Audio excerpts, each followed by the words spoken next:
여러분 안녕하십니까. 윤석열 대통령에 대한 두 번째 탄핵안 표결을 하루 앞두고 정치권은 오늘도 급박하게 돌아가고 있습니다. 특집 사사건건 여야 입장 대변하는 네 명의 패널들과 함께 혼돈의 전국 상황 짚어보겠습니다. 안녕하세요. 안녕하세요. 네, 어제 민주당을 비롯한 6개 야당이 발의한 윤 대통령 2차 탄핵안이 오늘 국회 본회의에서 보고됐습니다. 네, 두 번째 탄핵안은 내일 오후 5시에 표결에 붙여질 예정입니다. 첫 번째 탄핵안은 국민의힘 의원들의 표결 불참으로 투표 자체가 성립되지 않았죠.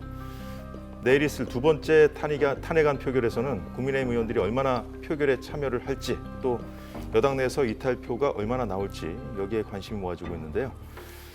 자, 야당들은 탄핵안 발의를 미뤄가면서 탄핵안 내용에 보강을 하는 재정비에 공을 들이는 모습을 보였는데 이 화면까지 보고 이어가도록 하겠습니다. 자, 2차 탄핵안 내용인데요. 자, 국헌 문란을 목적으로 요건과 절차 위반해서 비상계엄을 선포했다. 근데 국헌 문란으로 이제 못 박았는데 이 부분은 이제 대통령의 입장과 배치되기 때문에 헌재로 넘어가게 되더라도 이제 쟁점이 될 가능성이 크고요. 자, 무장한 군과 경찰을 동원해서 국회에 침입했다. 자, 이 부분도 대통령은 질서 유지다, 경고성 측면 내지는 국민들에게 알릴 목적으로 했다, 이렇게 입장을 밝혔기 때문에 이제 쟁점이 될 가능성이 있습니다만, 자, 이 부분은 그런데요, 김근식 실장님, 군을 보냈잖아요. 그리고 전 국민이 다 보지 않았습니까? 이 부분은 대통령의 어떤 입장에 얼마나 많은 국민들이 좀 동조할지, 이 부분은 그런 부분이 또 있고, 특히 이제 법리적으로 들어갔을 때도 좀 이 부분은 어떻게 좀 따져봐야 될지 좀 짚어봐야겠는데요. 그렇죠. 그러니까 어제 대통령이 이제 준비된 담화를 발표하면서 지금 민주당이 주도하고 있는 이른바 내란 혐의로 인한 탄핵 진행 절차에 대해서 이제 당당하게 맞서 싸우겠다, 이런 입장을 밝혔고, 그건 법리 다툼을 좀 하겠다는 이야기로 들렸습니다. 그러다 보니까 지금 오늘 이제 2차 탄핵 발의를 하면서 내용을 좀 수정해서 했던 내용들은, 첫 번째가 유연 위법한 계엄을 선포했다라는 것이고, 그것이 국헌을 문란시킬 수 있었던 거고요. 두 번째는 이제 군과 경찰 병력을 동원해서 국회를 들어왔다라는 것이 이제 바로 내란의 혐의가 있다는 것이고, 그렇기 때문에 이 두 가지 사안에 대해서 어제 대통령이 말한 그 담화를 따져보면 이 부분을 다 부인하고 있습니다. 비상계엄을 내리긴 했지만 이게 대통령의 고위 권한이기 때문에 형사적으로 소추 대상이 안 된다는 것이고요. 군대를 동원하긴 했지만 질서 유지했다는 이야기를 하고 있습니다. 그래서 그 두 가지를 하면서 정면으로 싸워보겠다는 것인데, 저는 제가 국민의힘 소속 당협위원장입니다마는 대통령이 어제 그 국민 담화는 오히려 국민들 분노에 또 불을 지핀 것 같고요. 저는 이 탄핵이라는 것을 가결할 거냐 말 거냐라고 하는 정치권에서의 표결은 사법적으로 죄가 있느냐 유무죄를 따지는 게 아닙니다. 정치권에서 국회가 선출된 권력으로서 여야 의원들에게 대통령에 대해서 이러이러한 혐의가 있으니 탄핵을 꼭 시켜달라는 발의를 하면 여기에 대해서 찬성하고 반대하는 건 제 생각에는 정치적으로 책임을 물 것이냐 말 것이냐. 정치적으로 봤을 때 사법적 위반의 혐의가 있기 때문에 이걸 탄핵으로 물어야 되겠다고 생각하면 가결표를 던지는 거고요. 부결이라고 한다면 사법적 판단 이전에라도 정치적으로도 책임이 없다고 판단을 해야 되고요. 설사 정치적 책임이 있다 하더라도 이것은 탄핵까지 갈 일은 아니다, 이럴 경우에 부결을 하는 거거든요. 그러면서 본다면 우리 당에서 아직 내란죄가 확인되지 않았기 때문에 탄핵을 해서는 안 된다고 이야기하는 건 조금 저는 논리가 궁색하다고 봅니다. 그러니까 어쨌든 헌법재판소의 그렇죠. 판단에 맡기는 것이 맞다. 내란죄 혐의는 헌법재판소에 가서 그 사법부 출신들 다 재판관들 아니겠어요?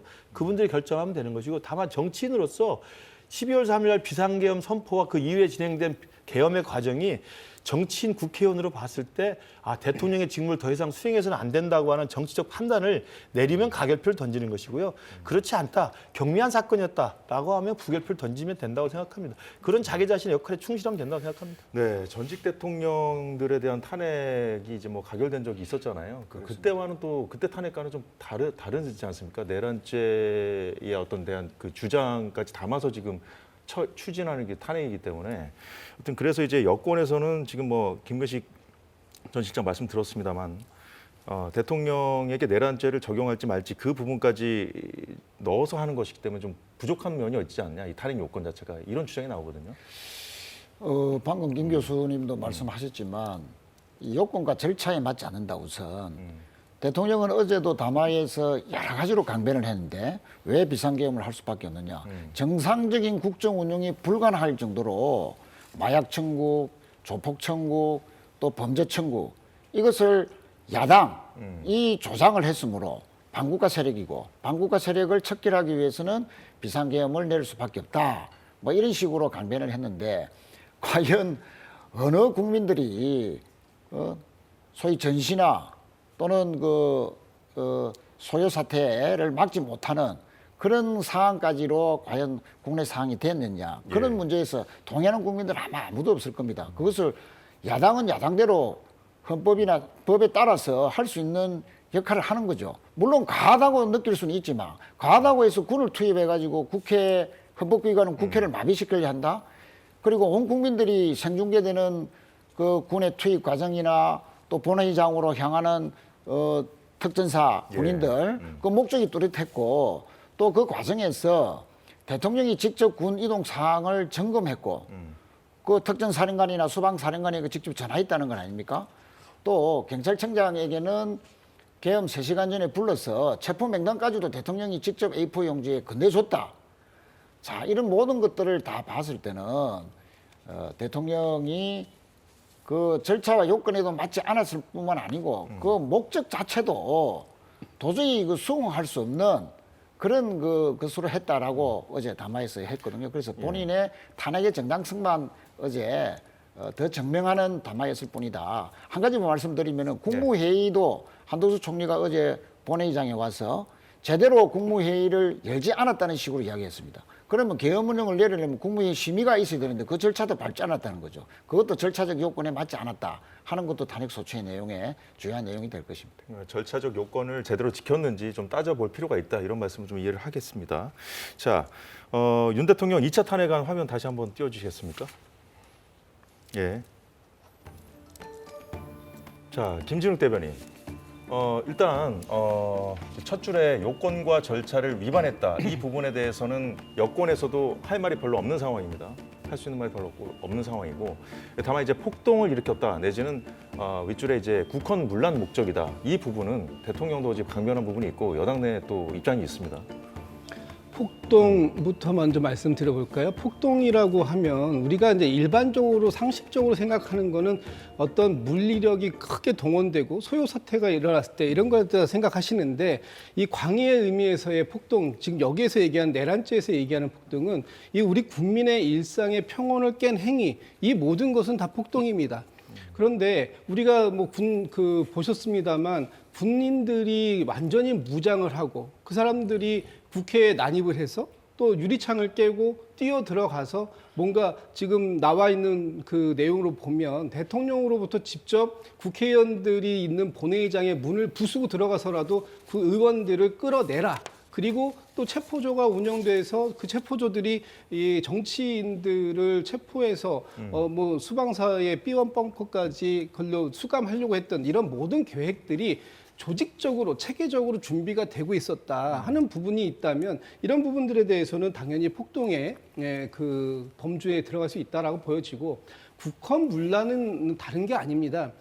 헌법에 의해서 만들어 놓은 국가 기관을 일시적이든 아니면 영구적이든 강제로 그 기능을 못하게 하는 것 이것이 우리가 말하는 이 국헌 문란인데 그러니까 입법부인 국회와 선관위에 대해서 그렇죠. 지금 그 장면도 나오고 있습니다만 그 입법부인 국회에 지금 계엄을 해제하는 권능은 국회에서밖에 없습니다. 그것도 150명 이상의 과반이 참석해서 이걸 표결을 해야 되는데 아직 150명이 안 된 것 같으니까 빨리 의원들을 체포해라, 끌어내라 이렇게 직접적으로 대통령이 경찰청장에게 지시하고 또 특전사령관에게 지시했다면 이것이야말로 국헌문란 아니냐. 그리고 가장 이해할 수 없는 대목은 이 중앙선거관리위원회에 들어가서 서버실까지 들어간 거예요. 이것은 대통령께서 뭔가 현실 세계가 아니라 대한 세계에서 빠져나오고 있지 못한 거 아니냐 이런 비판을 할 수밖에 없는 극우 유튜버들이 주장하는 내용을 그대로 대통령께서 주장하면서 마치 이것이 우리 대한민국에서의 이 선거 체제 이걸 부정하는 듯한 말씀을 하셨다. 이러면 이거는 대통령이 헌법을 수호하는 기관이라고 하는데 대통령이 앞장서서 헌법을 유린하고 헌법을 망가뜨리려고 하는 이런 위헌적, 위법적 행위를 했기 때문에 이 부분에 대해서 어떻게 탄핵이라는 절차를 거치지 않을 수가 있겠는가? 뭐 그런 부분들에 대해서 명백하게 판단을 받아볼 필요가 있다 이렇게 봅니다. 국헌 문란과 폭동 두 가지 다 해당된다는 김 대변인의 그 입장을 들어봤고요. 김민수 대변인. 지금 앞서 세 분께서 말씀하신 거에 다 반론하고 싶은 내용이 있는데 너무나 길어질지 모르겠습니다. 첫 번째로 제가 지금 민주당이 내란이나 국헌 문란 폭동에 대해서 얘기하는데 이 부분은 몇 번 말씀드렸다시피 지금 내란 같은 경우는 감히 우리 패널들이 이렇게 단정적으로 이야기할 부분이 아니다라는 말씀을 드리고요. 또 앞서서 지금 무력 진압을 시도했다라고 하는데 진짜로 계엄을 통해서 무력 진압을 하려고 했다라고 하면 실탄조차도 없이 들어갔겠습니까? 그리고 국회 문을 통과하는데 담을 넘어 들어갔다라고 하는데 영상만 잘 봐도 국회의원들 걸어 들어가시는 분들 많이 있습니다. 민주당 일부 의원들 담을 넘어가기도 하였지만은 담을 넘어갈 수나 있었겠습니까? 그리고 지금 이 계엄 절차에 대한 해제 의결할 수 있었겠습니까? 근데 어떠한 부분을 보더라도 군이 들어갔다라고는 하나 거기에서 무력을 통해서 진짜로 진압하고자 하는 의지는 없었다라고 보는 것이 맞을 것 같고요. 그리고 대통령이 끌어내라고 했다 등등등의 진술이 있는데 이는 지금 확정된 사실이 아니라 진술마다 차이도 있고 반론도 분명히 있습니다. 그렇기 때문에 지금 이와 같이 엄중한 상황에 대해서는 무언가를 주장할 때 우리가 확정된 것이 아니라면 조금은 조심스러울 필요가 있다라는 말씀을 좀 드리고 싶고요. 그리고 대통령이 계엄을 발동하는 데는 전시 또는 사변 이에 준하는 사태뿐만이 아니라 사법부나 그리고 행정부의 원활한 작동이 되지 않을 때 마비가 되었을 때도 가능하다라고 되어 있습니다. 그러면요 이게 지금 민주당이 일때까지 해왔던 것들 중에서 행정부나 사법부의 기능을 마비시켰던 것들 굉장히 많거든요. 예를 들어서 지금 방통위 같은 경우도 사실상 무력화했고요. 감사원도 사실상 무력화했습니다. 그리고 지금 검찰 같은 경우도 검사들의 탄핵을 통해서 사실 무력화 시도를 했고요. 이런 거 내란 아닌가요? 그러면 이거 국헌문란 아닌가요? 그러니까 이런 것들을 대통령이 정말로 대한민국의 질서가 혼란스러워서 제대로 행정부나 사법부가 작동하지 않는다라고 판단할 수 있는 것인데 이 판단은 누가 하는 것이냐? 대통령이 하고 계엄에 대한 조치를 하는 것입니다. 지난 7월에 미국의 그 헌법재판소에서도 이와 같은 부분에 대한 판단이 있었어요. 대통령의 정치 행위에 대해서는 형사상 소추하는 것이 맞지 않다라는 이런 판단이 있었는데 이것은 대통령의 형사 소추가 가능하다면 이러한 대통령의 정상적인 행위에 대해서 이것은 국가에 훨씬 더 실익이 많다라고 봤기 때문입니다. 그래서 이게 지금 이와 같은 상황에 우리들이 조금은 이런 단어를 선정하는 것에 대해서 조심해야 된다는 말씀 드리고 싶고 하나만 더 좀 더 말씀드리고 싶습니다. 예. 극우 유튜버 그러니까 지금 부정선거에 대해서 계속 극우 유튜버를 보고라는 얘기들을 굉장히 너무 많이 하시는 것 같아요. 근데 이것은 국정원의 감사에 의해서 지금 발견된 것을 한 나라의 대통령이 말하고 있는 것이란 말씀을 드리고 싶고요. 지금 민주당 의원이 이런 것들에 대해서 얘기했어요. 주한미국 골드버그 대사가 윤 정부 사람과는 상종하지 않겠다. 그리고 파이브 아이즈가 대통령직을 윤석열 대통령이 유지할 경우에는 에이펙 보이콧을 하겠다. 지금 이런 거 바로 외신들에서 비판을 했고 그리고 해당 대사들이 지금 아니다라고 분명하게 이야기를 했습니다. 이런 거야말로 지금 극자 유튜버를 보고 민주당 의원들이 마구 헛소문들을 퍼뜨리고 있는 것이 아닌지 저는 민주당에 좀 자체 점검도 해보라는 말씀 드리고 싶습니다. 예, 뭐 정치인이든 언론이든 조심해야 되는 국면인 건 맞는 것 같습니다. 자, 윤 대통령에 대한 2차 탄핵안이 보고된 오늘, 국회에 보고된 오늘 이재명 대표의 대국민 성명이 있었는데요. 잠시 들어보겠습니다. 어제 윤석열 대통령은 국민을 향해 광기의 선전포고를 감행했습니다. 단 한시도 직무를 수행해서는 안 된다는 것을 셀프 인증했습니다. 존경하는 국민의힘 국회의원 여러분, 국회의원은 한 명 한 명이 모두 독립된 헌법기관입니다. 탄핵만이 혼란을 종식시킬 가장 빠르고 확실한 방법입니다. 부디 내일은 탄핵 찬성 표결에 동참하십시오. 네, 국민의힘 탄핵 부결 당론은 지금까지 유지하고 있습니다만 공개적으로 찬성표를 던지겠다 이렇게 선언한 의원이 7명으로 늘었습니다.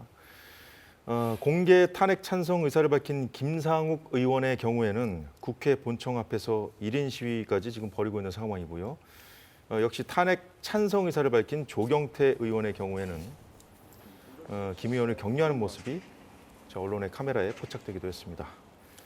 자, 김근식 실장님, 네. 탄핵안이 가결되려면 최소 여당 내 이탈표 8표 이상 나와야 된다 이런 얘기가 나오지 않고 있습니까? 근데 이제 어떨까요? 지금 내일 그 가결될 가능성이 더 높게 보세요? 어떻게 보십니까?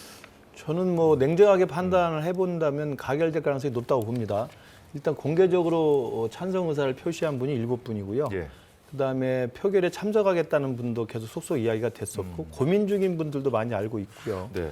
그리고 실제로 내일 아마 이제 지난주 토요일처럼 당론으로 아예 입장을 못하게 한다면 모르지 자유롭게 투표장에는 참석할 수 있게 한다고 한다면 예. 투표장에 가서는 이게 무기명 투표거든요. 무기명 투표라고 했을 때 지금의 이 처참한 상황에서 탄핵을 통해서 헌법재판소의 판단을 받아보겠다는 정도의 저는 정치적 책임은 대통령이 져야 된다고 저는 개인적으로 생각을 하기 때문에 예. 지금 우리 의원들 중에서도 상당 부분 의원들은 탄핵에 가서 일단 형사적으로 이 부분에 대해서 어느 정도의 죄를 진 것인지에 대해서 판단을 받아보겠다는 정도의 탄핵 가결에는 지금의 민심이나 그다음에 대통령의 지금 고집이나 이런 내용들을 좀 봤을 때는 예.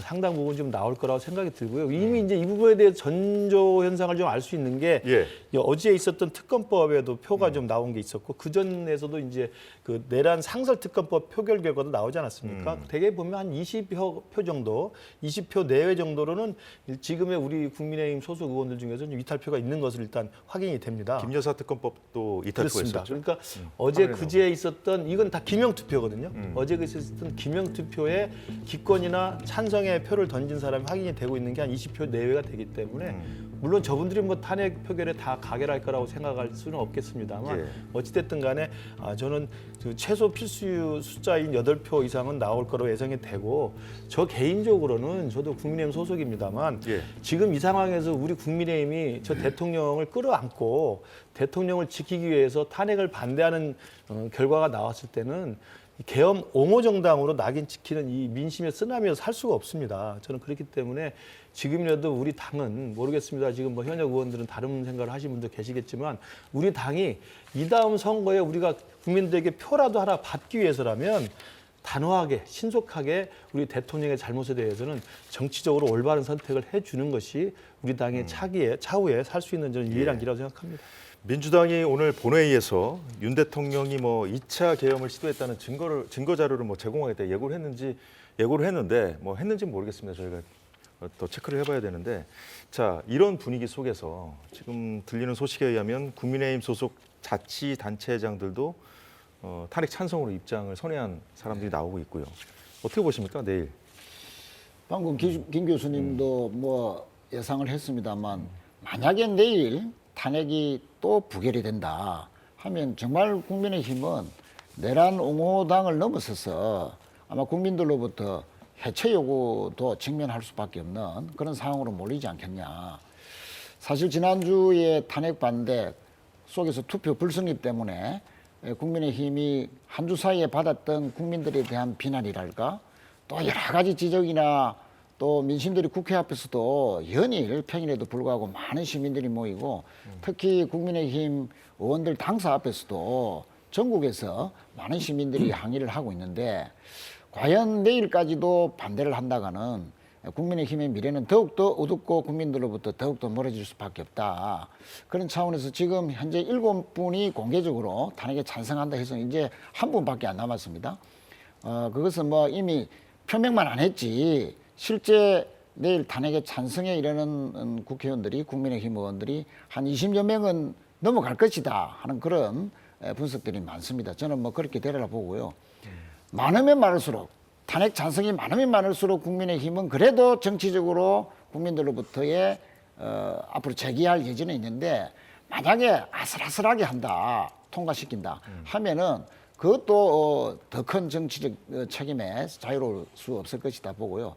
권성동 원내대표가 어제 이제 원내대표로 선출이 되었는데 아마 여러 가지로 탄핵 반대 당론을 관철하기 위해서 의원들을 설득할 것으로 보이는데 권성동 의원은 제 추측입니다만 아마 바람은 탄핵 찬성은 막을 수 없는데 가까스로 탄핵 의결이 되기를 바라는 거 아니냐. 그래야만이 한동훈 대표와 가까운 의원들 소수만이 탄핵에 찬성했다. 그래서 한동훈 대표를 어떻게 이제 쫓아내려는 그런 정치적인 프로그램을 가동할 수 있는 그런 맹분을 지는 거 아니냐.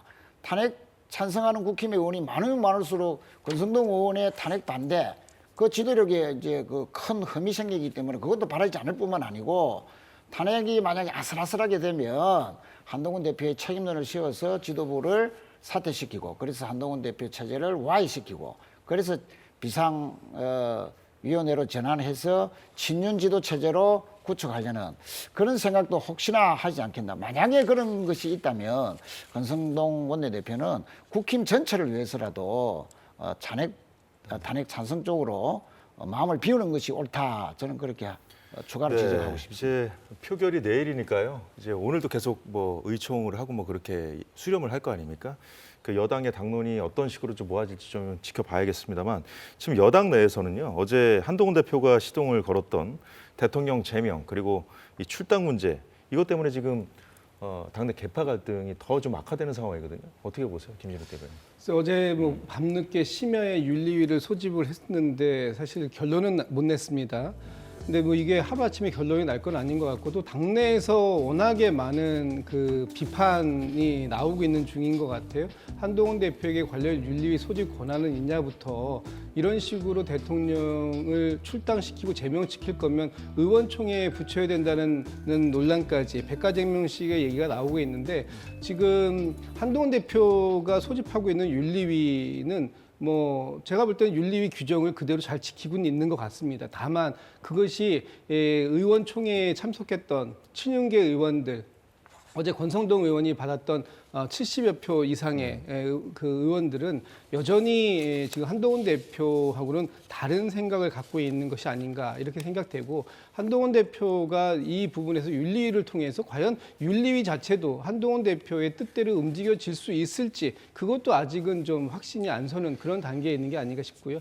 아마 이 부분은 한동훈 대표가 할 수 있는 대표로서의 마지막 고육지책일 것 같긴 한데 과연 한동훈 대표가 이 부분을 뚫고 나갈 수 있는 그런 리더십의 그 발동 이런 부분들까지는 좀 부정적으로 보여진다. 저는 뭐 객관적으로 평가할 땐 그렇게 보이고 있습니다. 예, 김민수 대변인. 예, 뭐 좀 두 가지 말씀드리고 싶습니다. 먼저 아까 앞선 질문에서 이제 탄핵 소추에 대해서 국민의힘이 좀 많이 동의해야 그나마 다음 선거에서 살아남을 것이라는 이야기들이 좀 지배적으로 있었는데요.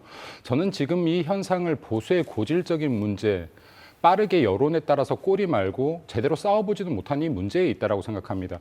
대통령이 정말로 국민의 기본권을 제한하기 위해서 계엄을 했는지, 네, 그리고 아니면 대통령이 정말 사법과 행정이 마비되고 그리고 대한민국 내에 간첩 활동이 증가하고 네, 이러한 부분들 그리고 부정선거가 만에 하나 진짜 있다라고 하면요. 부정선거 같은 경우는 정말 민주 질서를 와해시키는 거거든요. 대한민국의 선거권을 해치는 겁니다. 정말 심각한 문제예요. 그럼 이러한 부분들에 대한 문제 제기를 했다라고 하면 과연 국민의힘 의원들은 지금 국민의힘 소속들은 무엇을 가지고 이야기를 해야 되는지 저는 한 번 정도 이야기하셨으면 좋겠습니다. 방금 질문으로 좀 돌아온다라고 하면요. 정치를 계속 여론을 쫓아가면서 국민의힘 보수 정치가 했기 때문에 매번 진다. 만약에 방금 같은 논리라고 하면 박근혜 전 대통령 탄핵시키고 나서 저희들 이겼어야죠, 선거. 네. 선거 잘 치르고 지금 튼튼한 정당 됐어야죠. 안 됐습니다. 제가 볼 때는 지금 왜 대통령이 이러한 물론 이 결정 잘했다는 거 아닙니다. 이러한 결정할 수밖에 없었는지 이 과정에 있었던 민주당의 행태에 대해서도 용감하게 말할 수 있어야지만 이 부분에 대해서 국민들께서 올바른 평가를 하실 수 있을 것이다라는 말씀 좀 드리고 싶습니다. 예, 국민의힘 입장에서는 뭐 지금처럼 어려운 시국이 있었을까 싶은데요. 비상대책위원장 개념의 이 차기 원내대표로 선출됐죠. 권성동 원내대표. 오늘 우원식 국회의장을 예방했습니다. 잠시 영상 보겠습니다. 국회 의사 일정을 지금 민주당은 일방적인 요구에서 국회 의사 일정을 잡고 있는데 의장께서 중심을 잡고 공정한 국회 운영을 해달라는 그리고 지금이 헌법 개정할 수 있는 적기다. 헌법 개정 논의가 이루어질 수 있도록 좀 해달라. 그렇게 두 가지 요청을 드렸습니다. 긍정적인 반응을 보냈습니다. 네, 김근식 전 실장. 예.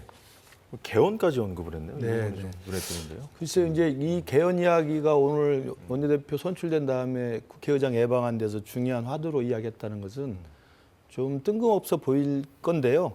사실은 이제 이른바 친윤 그룹에서는 오래전부터 이런 내용에 대한 의견 조율이 좀 있었을 거예요. 그러니까 다시 말하면 대통령의 이런 반민주적인 비상계엄 폭거에 대해서 반성하기보다는 일단은 시간을 좀 벌어보자. 그러면 대통령이 직을 계속 유지하면서 시간을 벌 수 있는 그러면서 민심 일정 정도 민심에 부응해 주는 것은 뭐냐면 임기단축 개헌이거든요. 그래서 대통령이 탄핵이 되거나 이렇게 해서 직무가 정지되지 않고 대통령직을 유지하면서 경찰이나 검찰이 하는 내란 혐의 수사는 받겠다 이거죠. 그러나 지금 우리가 조국도 받고 이재명 받습니다만 수사하고 기소하고 재판하고 그게 대법에서 3심에서 유죄 판결되는 데는 부재 하세열입니다. 임기 다 채울 수 있는 거거든요. 이제 그렇게 하면서 조금이라도 일찍 임기를 마치고 할 테니 개헌을 하자라는 것에 이제 일정 정도의 이제 제안을 던지는 거거든요. 아마 그런 맥락에서 권성동 원내대표가 친윤 그룹의 생각을 대변해서 국회의장한테 그런 이야기했다고 한다면 저는 볼 때 정말 우리 당은 돌이키기 힘든 저런 상황이 될 거라고 보고요. 우리 김민수 대변인님 뭐 저랑 같은 당입니다만 좀 생각이 다를 수가 있습니다. 우리 당에서 2016년에 박근혜 대통령 탄핵에 대해서 트라우마가 있는데 저는 트라우마에 대한 원인 진단이 조금 다를 것 같아요. 그러니까 2016년에 박근혜 대통령이 탄핵됐기 때문에 우리 당이 괴멸했다. 근데 대통령을 지키지 못해서 괴멸되는 거냐. 아니면 대통령이 탄핵되는 상황인데도 불구하고 이른바 친박그룹 중심으로 해서 대통령에 대한 의리 그리고 대통령이 잘못한 게 없다고 하는 자기들 스스로의 자기 확신에 빠져서 대통령과 함께 민심의 쓰나미에 쓸려간 거거든요. 그렇기 때문에 사실은 회복하는데 엄청난 시간이 걸렸고 다시 그 탄핵강을 건너오는데 자유한국당은 사실상 괴멸이 됐다가 제가 2020년에 그 미래통합당에 참여를 했습니다만 그 보수의 괴멸을 더 이상 볼 수 없는 시민사회와 중도와 보수가 다 연합을 해서 문재인의 저 실정만큼 우리가 막아야 되겠다. 나는 절박한 심정에서 미래통합당을 만들고 그게 지금 국민의힘에 온 겁니다. 그런데 또 윤석열 대통령이라는 사람을 만나서 지금 또 하나의 탄핵의 위기를 맞고 있는 건데 이때 똑같이 2016년처럼 우리 대통령을 지켜야 된다. 우리 친윤이니까 대통령의 의리를 지켜야 된다. 윤석열 의원은 의리론을 이야기하고 있는 거거든요.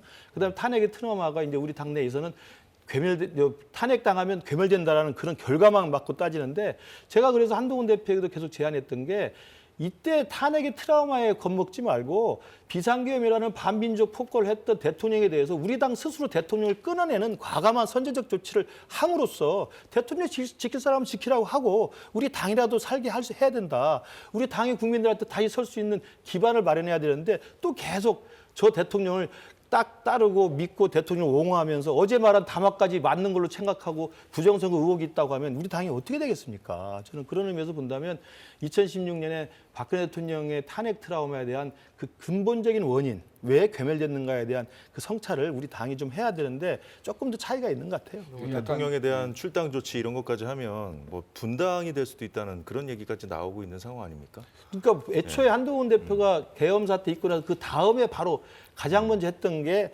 계엄 관련자들에 대한 처벌과 수사였고요. 그다음에 했던 게 대통령 탈당 요구였습니다. 자, 그러니까 초기에 그렇다면 탈당 요구를 했기 때문에 상황이 이런 정도까지 왔을 때 그렇다면은 지도부는 어떻게 그럼 계속 가는 것이 맞는가?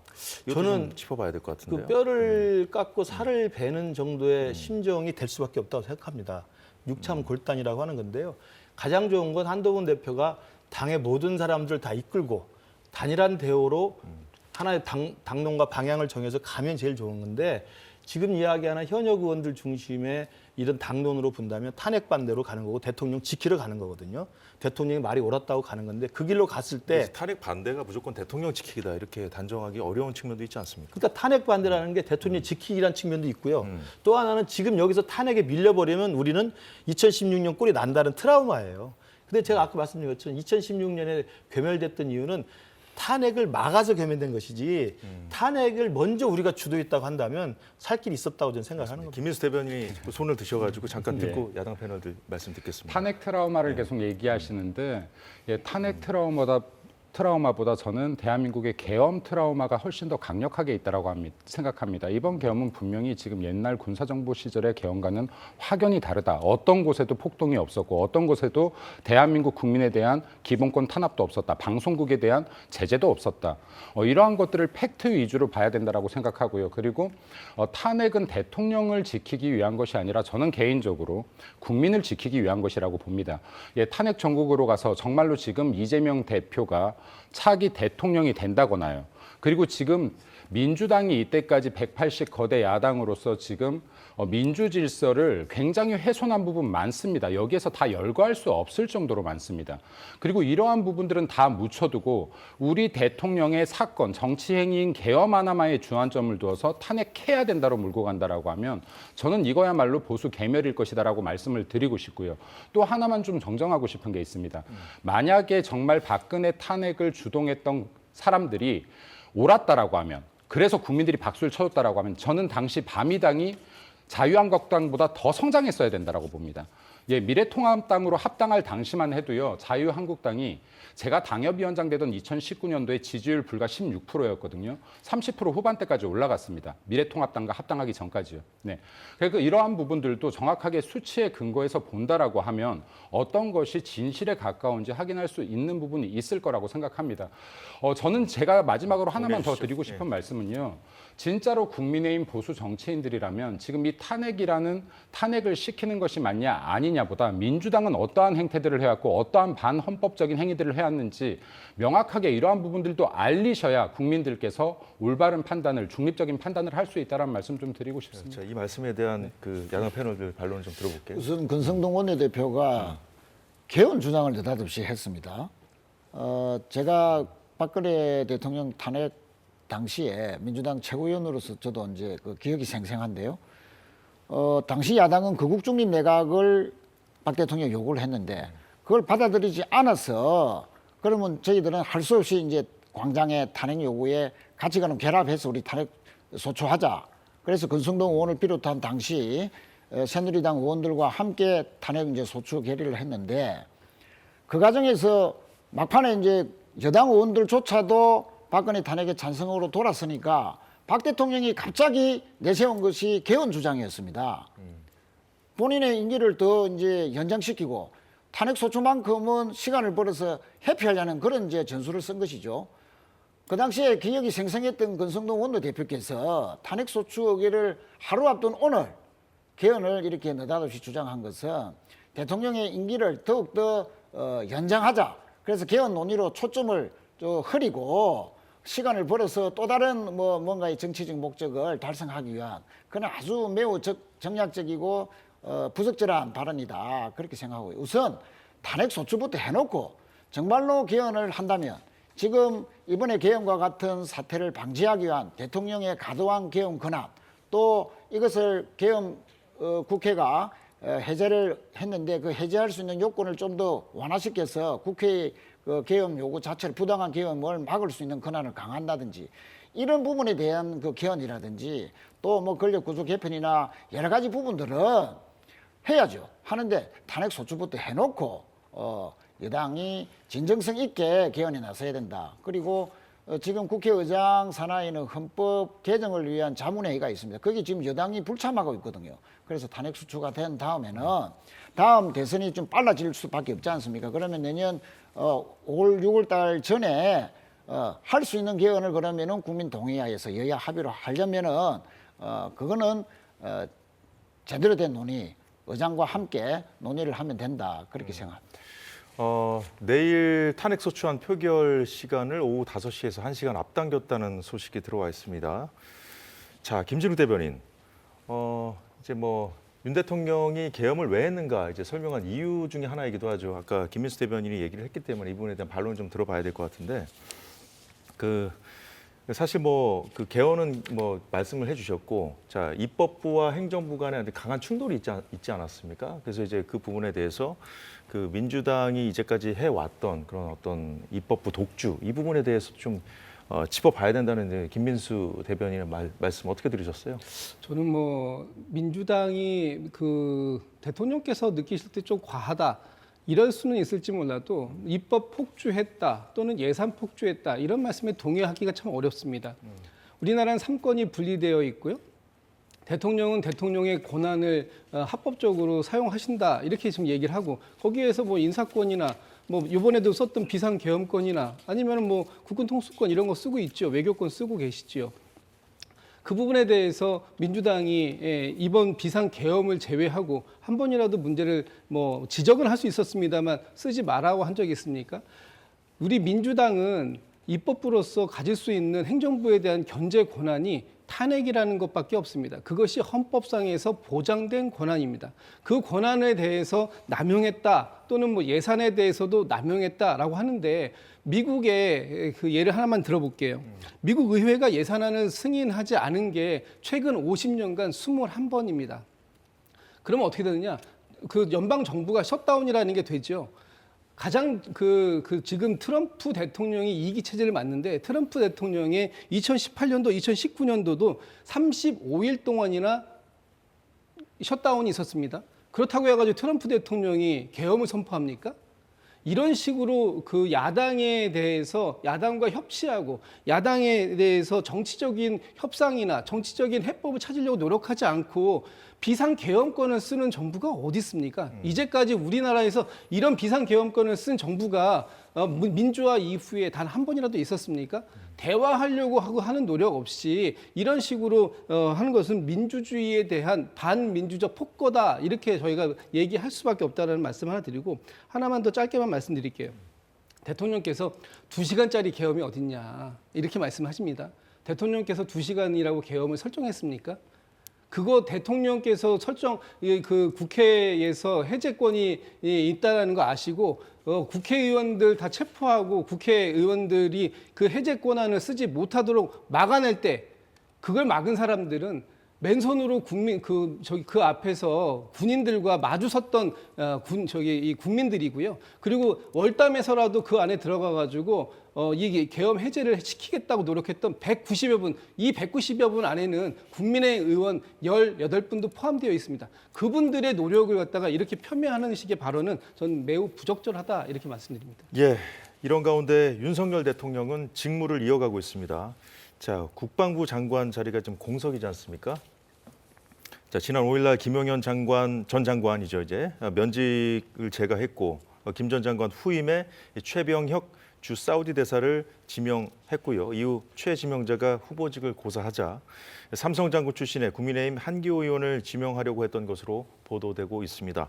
자, 이런 상황을 두고 한동훈 대표는 부적절한 상황이라고 비판했고요. 권성동 원내대표는 사임하거나 탄핵되지 않는 한 대통령이 국군 통수권자이며 국가 안위를 위해서라도 국방부 장관 자리를 오래 비우는 건 바람직하지 않다고 했습니다.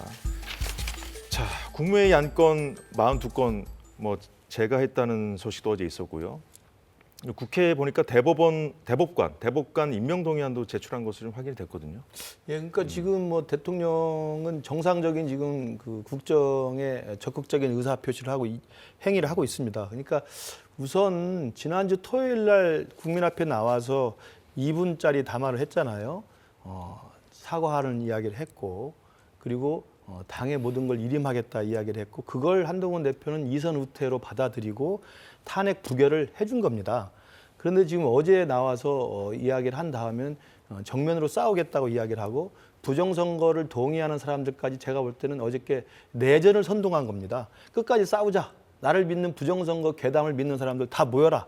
끝까지 싸우자라고 하는 내전을 선동한 겁니다. 저는 비상계엄과 같은 반민주적 폭거보다 어제 발언한 저것으로 우리나라를 두동강에 내서 완전 태극기 부대들이나 이 구급파 세력들을 모아가지고 내전을 하자고 좀 선동하는 게 과연 대통령이 할 일이라는 건 전 참담한 심정이 들었고요. 이제 그렇게 했기 때문에 당연히 내일 표결과 상관없이 탄핵이 되든 안 되든 자신의 어떤 대통령으로서의 권한을 행사하겠다는 걸 분명히 보여주고 있는 거고요. 그렇기 때문에 제가 탄핵을 가결시키는 것이 대통령에 대한 무슨 의리를 버리거나 보수가 괴멸된다고 겁을 내서는 안 된다고 말씀드리는 게 노무현 대통령 탄핵시킬 때도 공직선거법 위반의 혐의가 있어서 국회에서 가결시켜서 직무를 정지시켰어요. 그러나 헌법재판소의 심리에서 법을 위반한 건 맞지만 대통령직을 파면할 정도는 아니다. 그래서 기각을 시킨 겁니다. 잘 아시는 거잖아요. 2016년에 박근혜 대통령 탄핵도 국정농단 사건이라고 하는 어마어마한 뇌물 사건이 있어서 그와 관련된 사람이었기 때문에 정치권에서 국회 탄핵 가결을 시켜서 직무를 정지시킨 겁니다. 그리고 헌법재판소에서 그때는 박근혜 대통령이 기소되지도 않았고 박근혜 대통령이 수사가 돼가지고 구속되지도 않았어요. 그럼에도 불구하고 헌법재판소에 8명이 만장일치로 진보 보수 성향이 다 있었지만 만장일치로 직에서 내려와야 된다고 파면 결정을 내린 겁니다. 그렇기 때문에 이번에 탄핵안이라는 것은 비상계엄이라는 이 행위가 정당한 것이라고 생각하는 사람도 있겠죠. 정당한 것이라고 생각하는 우리 국회의원이 있으면 탄핵을 반대하세요. 그러나 이게 부당하다고 생각했으면 저는 이제 우리 당 국회의원들을 이해를 못하는 게 유연 위협한 건 맞다. 비상계엄이 옳지 않다는 건 맞다고 이야기를 해요. 그 비상계엄이 옳지 않다고 말을 하는데 왜 탄핵에는 반대하죠? 탄핵을 가결시키는 건 대통령이 직에서 내려와야 된다고 확정하는 게 아니에요. 직무를 정지시키자는 거예요. 비상계엄이라는 어마어마한 짓을 했기 때문에 직무를 정지시키고 사법부 판단과 헌법재판소 판단에 맡기자는 겁니다. 그리고 그런 사람이 지금 탄핵을 안 시키면 직무를 계속 수행할 거 아닙니까? 저는 위험하다고 생각합니다. 저분이 어떤 생각을 하고 어떤 직을 대통령직에서 어떤 권한을 할지 아무도 모르는데 그걸 내버려 두는 게 과연 우리 당이 해야 될 일입니까? 저는 그건 아니라고 생각하기 때문에 탄핵을 가결시키는 게 파면이 아니라는 거 분명히 명심하시고 탄핵을 가결시키는 것은 12월 3일 비상계엄이라는 어마어마한 정치적 폭거에 대해서 우리 당 국회의원도 헌법상의 자율적 국회의원으로서 개인적 판단을 해서 이 부분이 계엄이 잘못이 없다고 하면 부결시키고 계엄이 잘못됐다고 하고 법을 위반하고 헌법이 위반된 거라면 탄핵을 시켜서 직무정지를 한 다음에 재판소의 판결을 들어보자는 거죠. 네, 그 탄핵 표결에 대한 얘기는 저희가 앞서서 뭐 충분히 했기 때문에 자 최인호 전 의원님께 이거 여쭤보겠습니다. 어제 이제 국회에서 4번째 김건희 여사 특검법하고 내란 특검법도 이제 통과시키지 않았습니까? 네. 근데 아직 정부로 보내지 않고 있다는 얘기가 들리네요. 네. 정부로 보내면 지금 현직 대통령은 윤석열 대통령이기 때문에 또 뭐 거부권을 행사해버리면은 또 국회에서 또 재의결 절차를 밟아야 되고 하니까 내일 탄핵 소추가 되리라 보고 탄핵 소추가 되면 권한 대행이 이제 지금 현재로서는 총리가 맡지 않겠습니까? 그러면 총리가 처리를 하면 되겠죠. 뭐 그 시간을 좀 기다리는 것 같고요. 예. 방금 김건식 우리 국민의힘 소속 우리 저 당직자시지만 참 대통령의 어제 담화에 따르는 상황에서도 다시 드러났다시피 정상적인 지금 사고나 판단을 하시는 분이 아니다. 어제까지도 계속 질서 유지를 위해서 소수의 군인만 국회에 보내고 선관위 했을 뿐이다라고 자꾸 그렇게 변명하고 거짓말을 하고 있거든요. 온 국민들이 새벽과 다 숨죽이면서 군이 출동해서 국회를 장악하려고 본회의장에 있는 국회의원들을 끌어내기 위해서 시도했던 그리고 국회 당직자라든지 보좌관들이 아니었으면 그냥 그 본회의장에 가서 있는 국회의원들 다 끌어냈다는 거 아닙니까? 그 실시간으로 대통령이 직접 지시를 했다는 거죠. 자, 그런 사실들을 온 국민들이 다 지켜봤는데도 불구하고 바로 어제까지도 최소한의 사과도 안 하고 정상적인 지금 국정 운영이 불가능한 상태이기 때문에 그렇게 할 수밖에 없었다. 자, 지금도 국군 통수권자로서 얼마든지 제2의 계엄을 선포할 수 있는 권한이 있거든요. 제일 저희들이 우려하는 것 중에 하나가 만약에 북한과의 어떤 교전이 일어났다. 국제전이 발생한다고 했을 때 군 통수권을 행사할 수 있는 사람이 지금 윤석열 대통령입니다.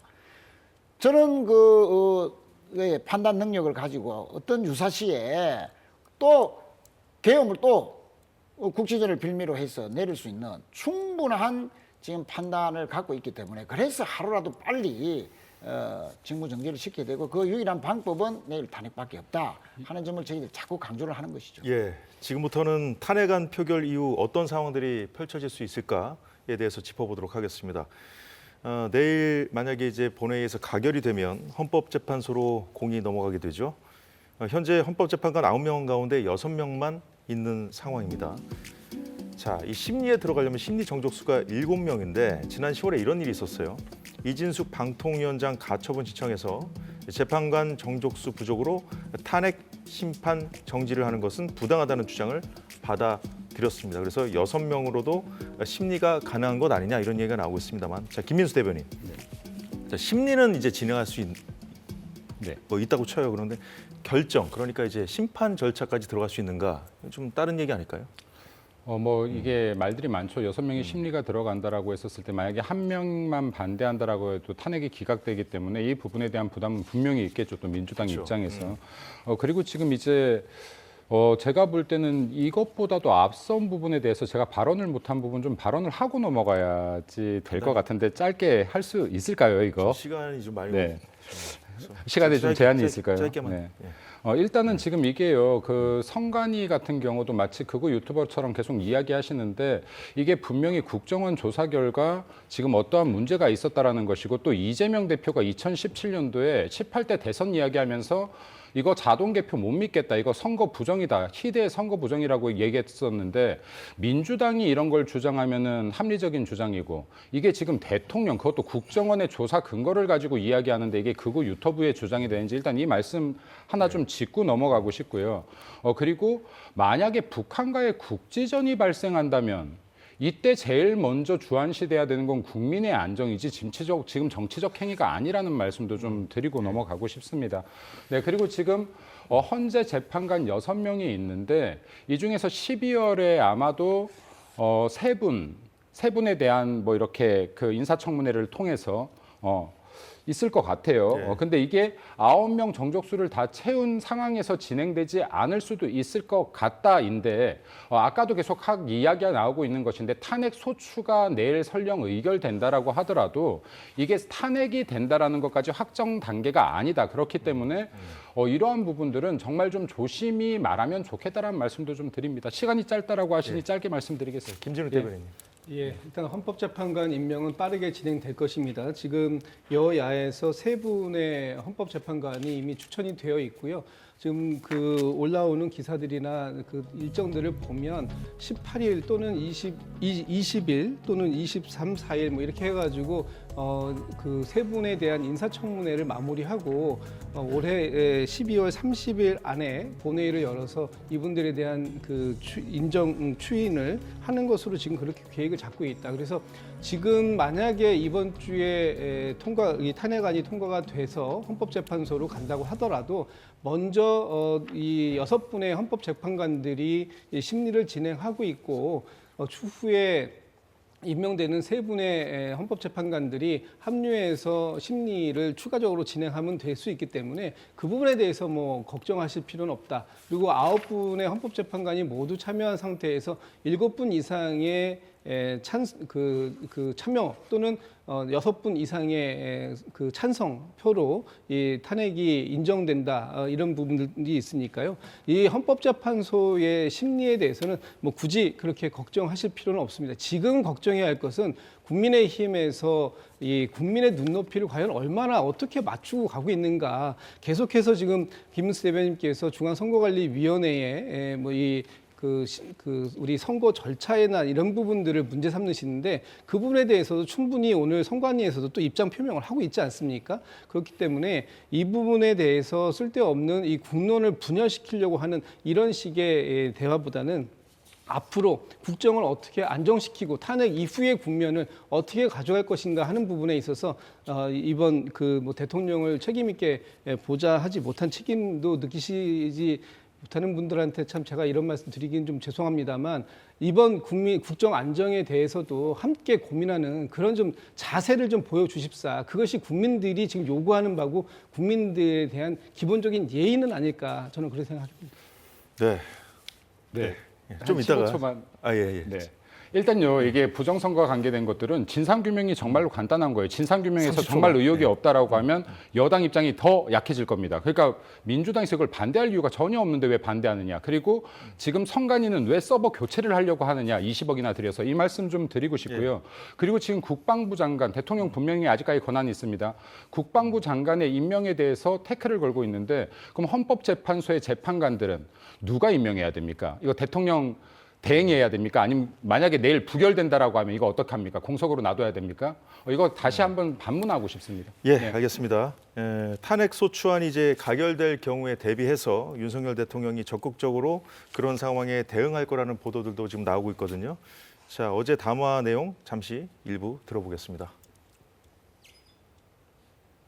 거대 야당이 헌법상 권한을 남용하여 위헌적 조치들을 계속 반복했지만 저는 헌법의 틀 내에서 대통령의 권한을 행사하기로 했습니다. 나라를 살리려는 비상 조치를 나라를 망치려는 내란 행위로 보는 것은 여러 헌법학자와 법률가들이 지적하는 바와 같이 우리 헌법과 법 체계를 심각한 위험에 빠뜨리는 것입니다. 네, 자 김근식 실장님 이와 관련해서 저 윤석열 대통령이 그 이제 탄핵안이 가결될 경우겠죠. 헌법재판소에 직접 출석하고 그 재판 그 상황을 생중계하는 그걸 요청하는 그 방안도 지금 검토 중이라는 보도가 나왔거든요. 그렇죠. 그러니까 어제 담화를 놓고 본다면 설사 내일 탄핵이 가결되더라도 헌재에서 심리 기간이 있지 않습니까? 이제 180일 이내로 되어 있습니다만 그걸 계속 할 수도 있고 또 사실 뭐 사정에 따라서 뭐 늘어질 수도 있고 줄어들 수도 있는데 그 기간 동안 탄핵 소추의 당사자로서 또 법조인 아니겠어요? 그렇기 때문에 아마 저런 논리로 계속 그 헌재 재판장에 가서도 본인의 어떤 주장을 할 것으로 보이고 그리고 또 하나는 이제 모르겠습니다. 헌법재판소의 탄핵 심리가 진행될 때 그걸 그 언론에 중계할 수 있을지 없을지는 모르겠어요. 그건 아마 헌재 재판부에서 판단해야 될 문제인 것 같은데 예. 어찌됐든 어제 대통령의 저 담화를 보면은 향후에 내일 국회에서 가결이 돼서 직무정지가 되고 탄핵소추가 진행되는 기간에도 아마 윤석열 대통령은 자신을 지지하는 사람들 또 부정선거가 맞다고 생각하시는 분들을 향해서 끊임없이 자기 합리화를 위한 계속 주장을 할 것으로 보이고 제가 그래서 아까 어제 말했던 그 29분 담화는 비상계엄 못지않게 나라를 분열시키는 내전을 저는 이 내전이라는 게 다른 게 아닙니다. 국가가 갈갈이 찢어져서 싸우는 거예요. 지금 우리 개딸이 진짜 한쪽에서는 폭거를 부리고 있고 우리 극우 세력이 또 폭거를 부리고 있는데 이 개딸들이 민주당을 장악하고 저 태극기 세력이나 이 부정선거 괴담 믿는 사람들이 대통령의 이 귀를 장악하면 이거 싸움밖에 되지 않는 겁니다. 그렇기 때문에 만약 자신을 지지하는 그 일부의 그 부정선거를 믿는 분들한테 호소해서 자신의 탄핵 심리를 유리하게 하겠다고 한다면 이건 무책임하게 국가를 통합해야 될 국정의 최고 책임자로서 저는 그 역할을 방기하는 거라고 생각합니다. 그러면서 좀 굉장히 걱정스러운 일이라고 생각합니다. 네, 이제 향후에 만약에 이제 윤 대통령이 직접 헌법재판소에 이제 출석하게 된다면 이제 대통령도 이제 여론전에 나서겠다는 의미잖아요. 이제 야권에 불리한 정보를 공개할 가능성 또 뭐 일단 그런 관측도 나오던데요. 글쎄요, 뭐 그거는 뭐 어떤 또 그것을 들고 나올지 모르겠습니다만 어제 담화 노참 말씀드렸듯이 정상적인 사고를 하는 분인지조차도 많은 국민들이 지금 의심하고 있습니다. 또 거짓말과 변명으로 일관한 예를 들면은 정치인 체포 지시를 직접 내리지 않았다고 했는데 바로 국정원 1차장이나 또 경찰청장이 바로 대통령으로부터 정치인 체포하라고 지시를 받았다라고 증언을 하고 있지 않습니까? 또 김용현하고만 의논했다. 이것도 아마 탄핵 심리 기간에 주장을 할 것 같은데 자기는 뭐 여러 가지 국정 사항이 이렇게 마비 사항이고 야당 특히 반국가 세력 때문에 국정 운영이 불가능하기 때문에 문제의식을 가졌을 뿐인데 그래서 비상대권이 필요한 시점 아니냐라고까지만 했다. 그러나 모든 것은 김용현 국방장관이 실행을 했다. 뭐 이런 식으로 또 변명을 할 수도 있습니다. 그러나 김용현 전 국방장관하고만 했다는 게 아니고 여인영 방첩 대장과 6월 달부터 여러 가지 모의한 정황이 지금 나타나고 있고요. 계엄 선포 3시간 전에만 하더라도 A4 용지를 주면서 언론사 MBC를 포함해서 뭐 여러 13군데의 국가 언론기관을 장악해라라고 지시를 받았고 정치인 또 체포하라고 지시했다는 건 아니겠습니까? 특정 사령관도 예. 한두 달 전에 다 계엄을 감지했다라고 한 것이고요. 그래서 대통령은 지금 아마 헌법 재판을 하는 중에 본인이 직접 나서서 본인의 계엄에 대한 정당성을 하면서 내란의 수계에서 오히려 이제 거구의 수계로 본인의 포지션을 잡는 거 아니냐. 선택적 좀 가려가면서 좀 예, 말씀해 주시기 그런 바랍니다. 식으로까지 예. 이제 예. 말할 정도로 심각한 사안이다라고 이제 알겠습니다. 말씀드리겠습니다. 예. 자, 국회가 지금 추진하고 있는 탄핵 외에도 검찰과 경찰의 수사에도 속도가 붙고 있는 상황입니다. 수사 상황도 좀 살펴보겠습니다. 지금부터는. 자, 먼저 이 비상계엄 선포 전에 국무회의에 참석한 국무위원들에 대한 수사도 본격화된 상황인데요. 검찰 특수본이 어제 조규홍 복지부 장관을 내란 등의 혐의로 피의자 신분으로 불러 조사했습니다. 자, 김진우 대변인께 여쭤보겠습니다. 지금 이제 한덕수 총리의 진술에 따르면 국무회의 참석자 전원이 뭐 계엄에 반대 입장을 밝혔다 뭐 이런 얘기들을 좀 하고 있거든요. 이 상황에서 이제 검경의 수사가 지금 그 관련해서 지금 진행되고 있어요. 속도감 있게. 자, 국무위원들의 책임은 누구 그리고 어디까지 물을 수 있다고 보십니까? 이제 뭐 구체적인 것은 조사를 해봐야 되겠습니다만 이 국무위원회 특히 이 계엄을 선포하기 위해서 모였던 심의를 했다고 하는 그 국무위원회 우리가 알고 있지 않습니까? 그 국무위원회 5분 국무위원회라는 표현을 씁니다.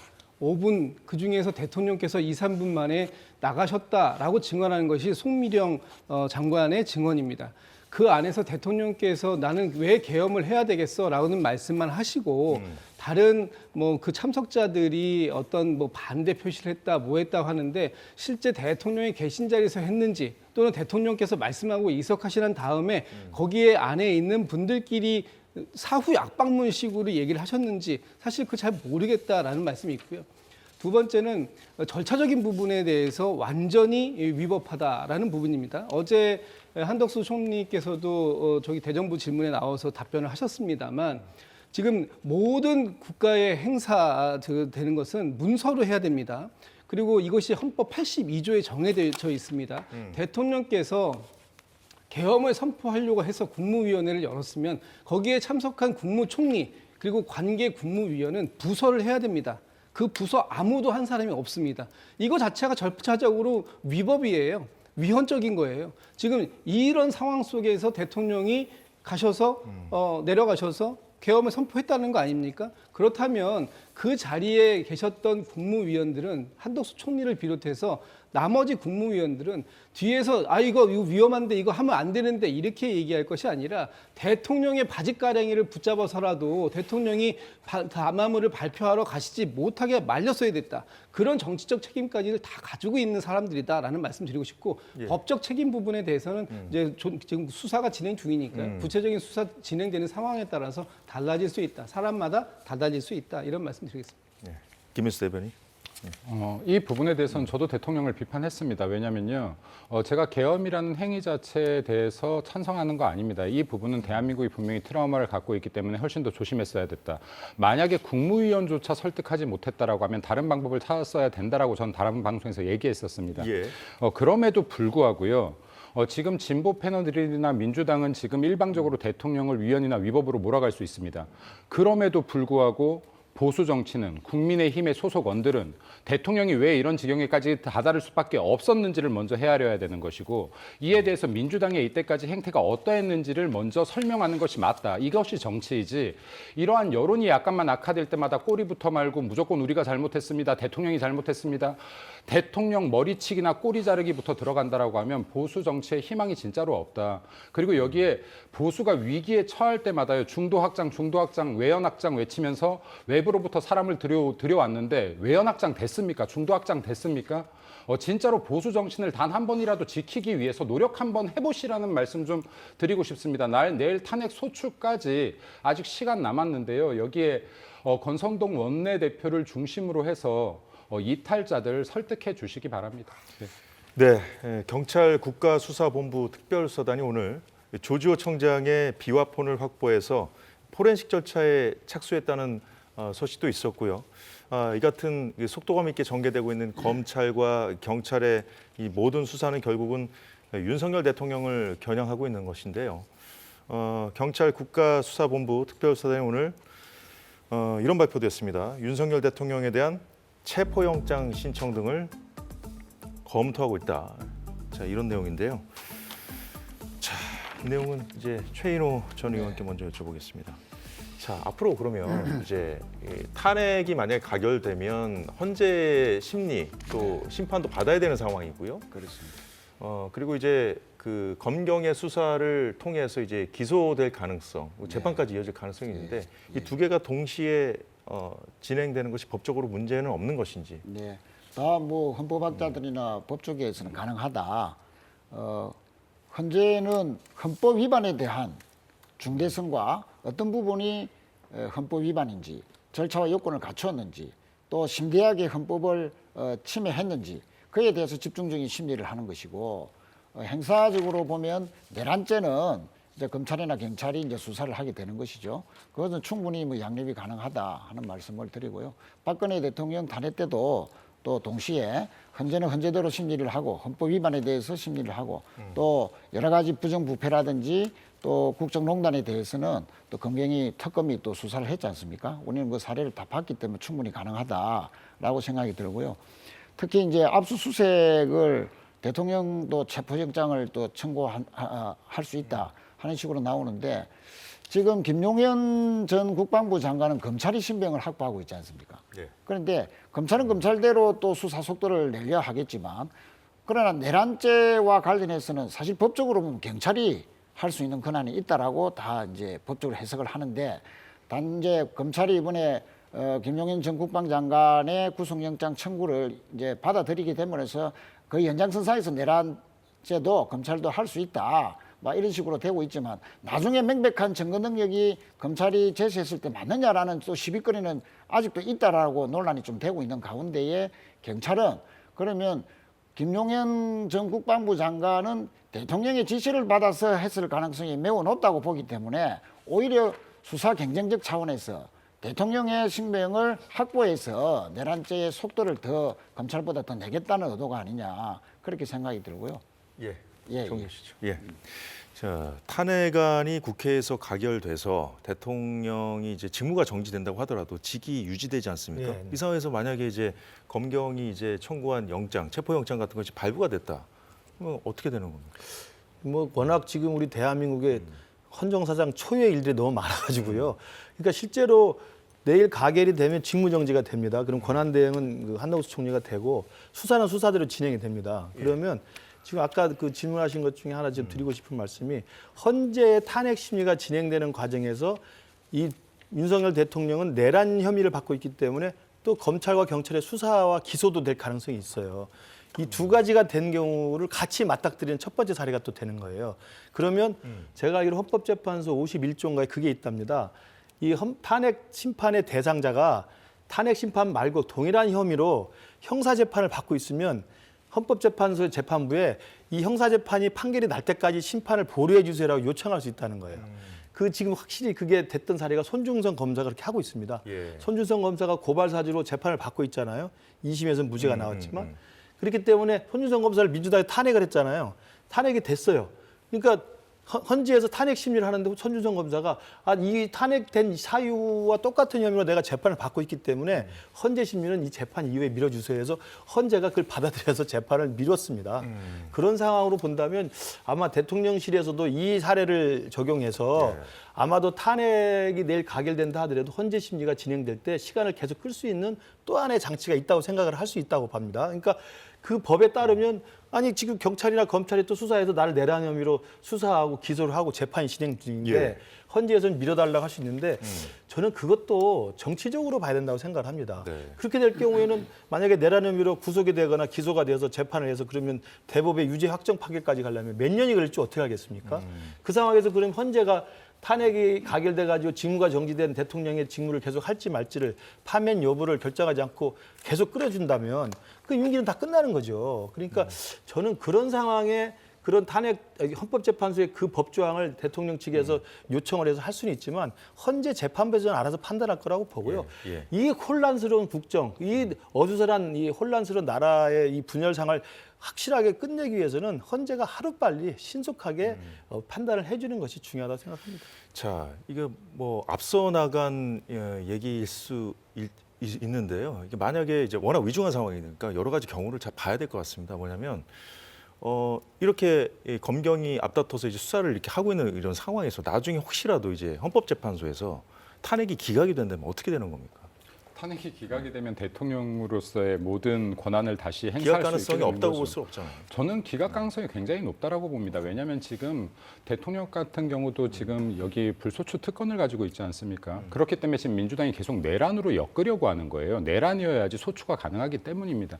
근데 지금 이 부분에 대해서 저는 기각 가능성이 굉장히 높이 있다. 왜냐하면 아까도 지금 잠깐 말씀하셨었지만은 노무현 대통령도 마찬가지예요. 위헌 사항이 있지만은 그 경우가 심하지 않다예요. 근데 예를 들어 지금 계엄 상황에 대해서도 계엄한 거 맞는데 근데 실질적으로 무력 진압을 하지 않았고 국민들의 기본권 제한하지 않았고 언론을 통제하지 않았고 그럼 이러한 것들이 중하지 않다라고 판단되면 저는 기각 가능성이 충분히 있다. 그때는 지금 이렇게 앞다투어 수사하려고 했던 정말로 내란죄로 마치 엮어가는 것 같은 정치적 수사를 하고 있는 것 같은 이런 모습들에 대해서 다시 국민들이 평가하게 될 것이고 그리고 여기에서 지금까지 정치인들 이것을 정치적으로만 계속해서 해석하려고 했던 정치인들에 대한 평가들도 분명히 다시 이루어지는 시간이 올 것이라고 생각합니다. 그리고 지금 여기에요. 아까 말씀하셨는데요. 이게 만약에 아까 51조 말씀하셨거든요. 민주당이요. 이런 식으로 재판 질질 끌면서 국회의원 임기 다 마친 사람 너무나 많다. 네, 근데 지금 대통령은 이런 거 책임 피하고 있지 않다. 어제도 말씀하셨지만 법적 책임 피하지 않겠다. 정치적 책임 피하지 않겠다. 그럼에도 불구하고 재판에 나서겠다라고 하는 것은 국민들께 내가 무죄임을 알리기 위해서가 아니라 왜 이렇게까지 대한민국에서 지금 내가 계엄이란 결정을 할 수밖에 없었는지 민주당의 폭정에 대해서 국민들 아직 잘 모르십니다. 이 부분 나라도 알리겠다라는 의미이다라고 생각합니다. 네. 김진우 대변인. 참, 국민의힘에서 그렇게 주장하실 수 있어요. 특히 또 헌법재판소에 가서 위헌이냐 아니냐를 갖다가 심리를 받아봤을 때, 기각되기를 기대하는 바도 이해는 됩니다. 그러나 지금 국민들에게 총뿌리를 겨눴던 이런 상황들까지 인정이 되고 이것이 중요한 헌법 위반이라고 인정받지 못한다면 과연 우리나라의 민주주의는 앞으로 어떻게 될지 저는 진짜 우리 헌법재판소가 정말로 심사숙고해 주실 거다라고 믿고 또 오늘 가장 충격적이었던 게 이재명 대표에게 1심에서 무죄를 선고했던 위증교사 재판에 무죄를 선고했던 김동연 부장판사까지 체포 대상자에 포함됐었다라는 얘기를 제가 오늘 아침에 그 기사를 통해서 접하고 정말 깜짝 놀랐습니다. 이런 식으로 지금 이번 비상 계엄은 단지 야당만을 겨냥한 것이 아니고 이 헌법기관인 국회, 중앙선거관리위원회 또 사법부까지를 겨냥했다라는 점에서 매우 죄질이 무겁다. 이것이 어떻게 위헌적이고 위법적이라는 평가를 받지 못할 것인가. 오늘 대법원에서도 입장의 표명이 나왔지 않습니까? 법치국가에서 발생할 수 없는 일이 발생된 겁니다. 그렇다면 당연히 헌법재판소도 이 부분에 대해서 무겁게 평가하실 거라고 저는 믿고 있습니다. 네, 이 보도와 관련해서는요, 물론 대법원의 이제 강력한 반발 입장이 나오긴 했습니다만 경찰 국가수사본부 특별수사단은 이 관련해서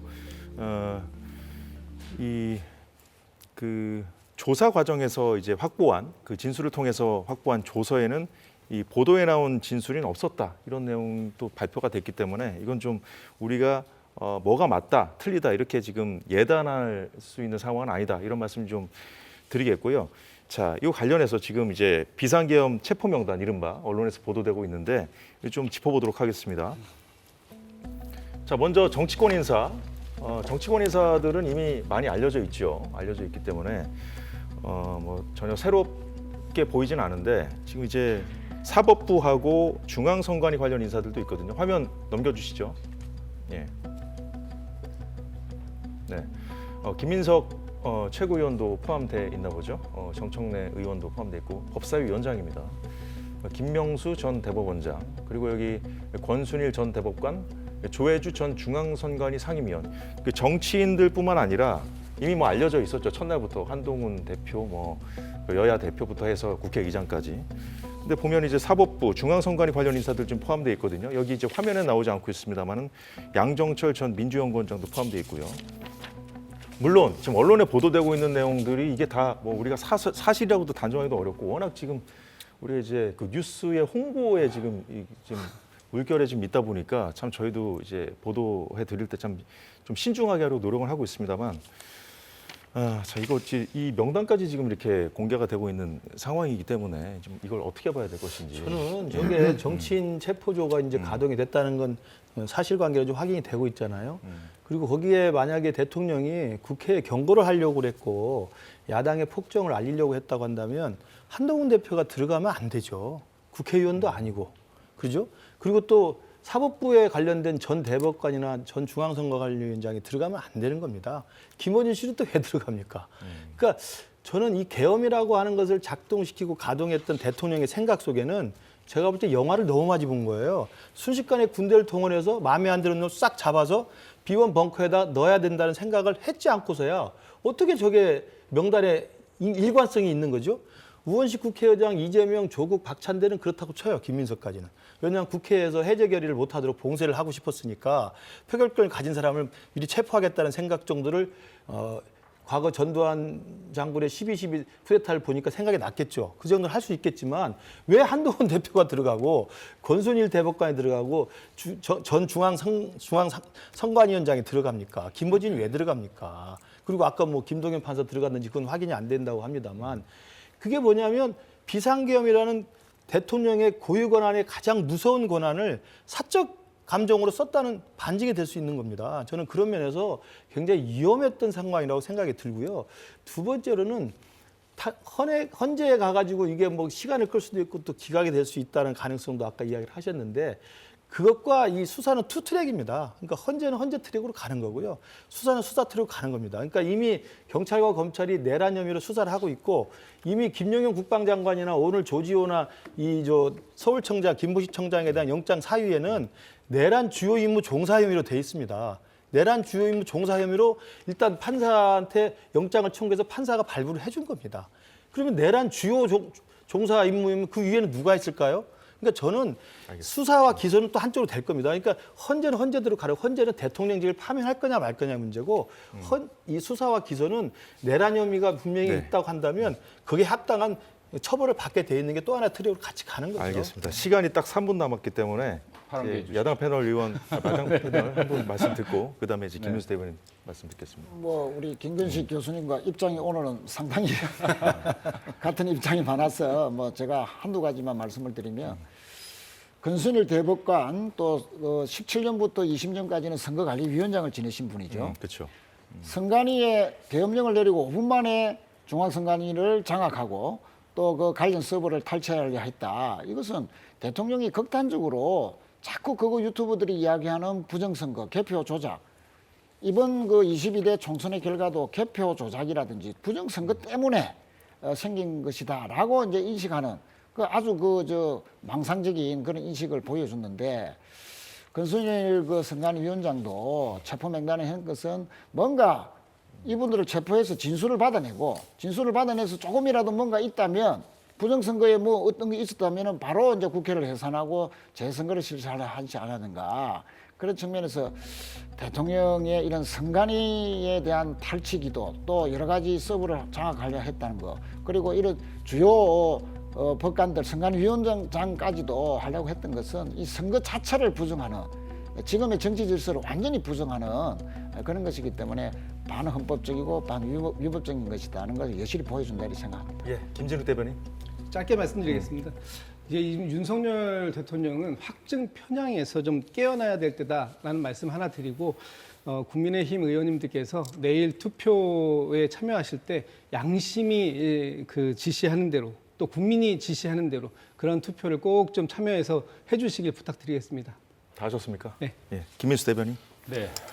저 지금 체포 명단은 팩트가 맞는지부터 확인해야 될 것이다. 이게 기정사실처럼 얘기해서는 안 된다.